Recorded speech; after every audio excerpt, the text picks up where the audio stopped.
Well, if you saw the first Avatar films, then you probably don't need any additional incentive to not watch the upcoming sequels from director James Cameron, who hasn't made a decent film in about, I guess it's been probably 20 years. Of course, the original Avatar back in 2009 was a massive multi-billion-dollar hit, but that was due mostly to this period of mass societal psychosis that caused millions of people to believe temporarily that it was a good film. It was a very bewildering time for people like myself who never fell under this hypnotic trance. Eventually, though, everyone woke up from their hallucinogenic stupor and realized that Avatar was, despite the special effects, one of the least interesting and least inventive films ever released. It was essentially just Disney's Pocahontas, but with blue people and less singing. It was a film so lacking in wit and creativity that the natural resource that everyone is fighting over in the film, it centers around this natural resource, and it's called unobtainium because, it's difficult to obtain. That's the level of writing we got in this film. It was the kind of film where the bad guy is an evil army officer with a scar on his face who's motivated to do bad things because, he's the evil bad guy, and that's what evil guys do. And I would continue in my critique of the movie, but it was so utterly forgettable that there isn't much else I can really say about it.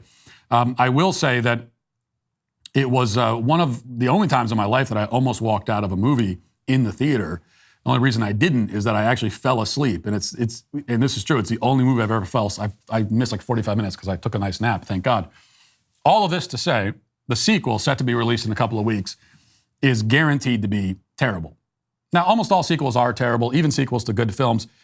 But sequels to bad films are doomed from the start because they're building from a foundation of crap. And yet, judging from the director's recent public statements, this sequel may well be awful in ways that exceed our wildest expectations. So here's the story from the New York Post. It says, James Cameron has revealed that his long-awaited Avatar sequel is rooted in his personal issues. Quote, I thought I'm going to work out a lot of my stuff artistically that I've gone through as a parent of 5 kids. Cameron, 68, told The Hollywood Reporter, the overarching idea is that the family is the fortress. It's our greatest weakness and our greatest strength. I thought, I can write the hell out of this. I know what it is to be the a-hole dad. Don't be distracted by parties and presents this holiday season. Instead, join Hallow's most anticipated prayer challenge of the year, Pray 25. Led by cast members from The Chosen, the largest Christian streaming series in history, Pray 25 will guide you through meditation and prayer for 25 days leading up to Christmas. Pray 25 will help grow your understanding of mankind and develop a disciplined prayer habit during a season when discipline is put to the test. Hallow is the #1 Christian prayer app in the U.S. and the #1 Catholic app in the world. Hallow helps me make prayer a priority, and with Pray 25, it can do the same for you.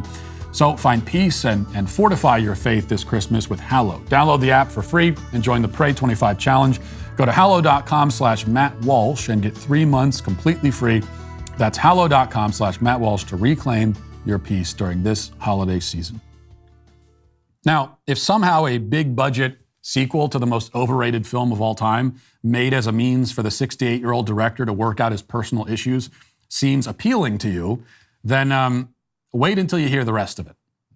Quote, reflecting back on his career, which includes highly publicized clashes with studio executives, Cameron said, a lot of things I did earlier I wouldn't do, career-wise, and just risks that you take as a wild, testosterone-poisoned young man. I always think of testosterone as a toxin that you have to slowly work out of your system. Well, good news, James. It seems that you've mostly succeeded in that regard. Nobody will accuse you of having excess testosterone.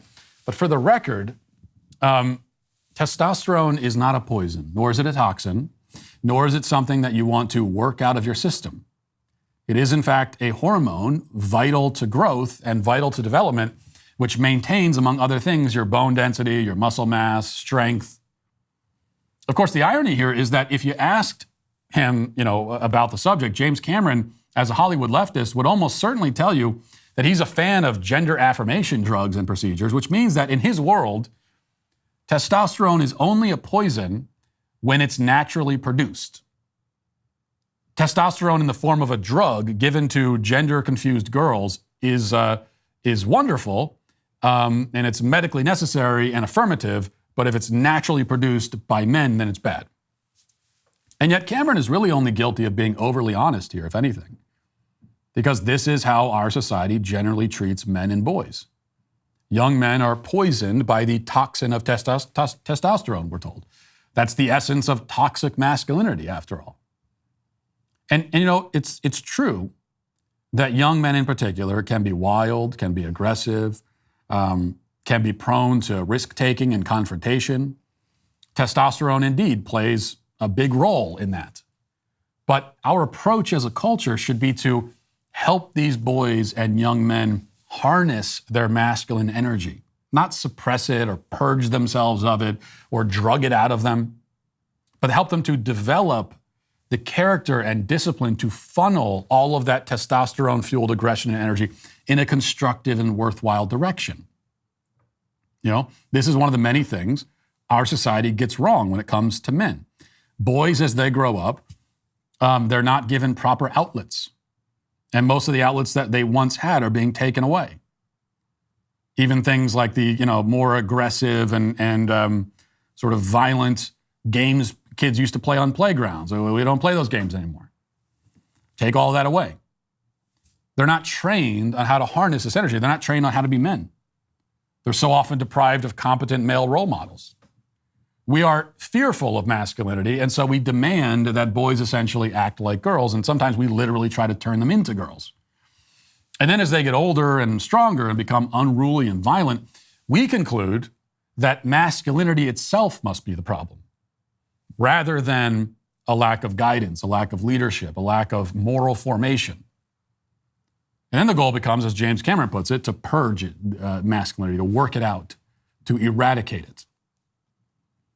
And now he's made a movie about it, which, you know, you can watch if you don't value your brain or your time or your money. But I will decline the invitation for my part and instead say to James Cameron that you, sir, are today canceled. And that'll do it for this portion of the show. As we move over to the members block, hope to see you there. If not, talk to you tomorrow. Godspeed.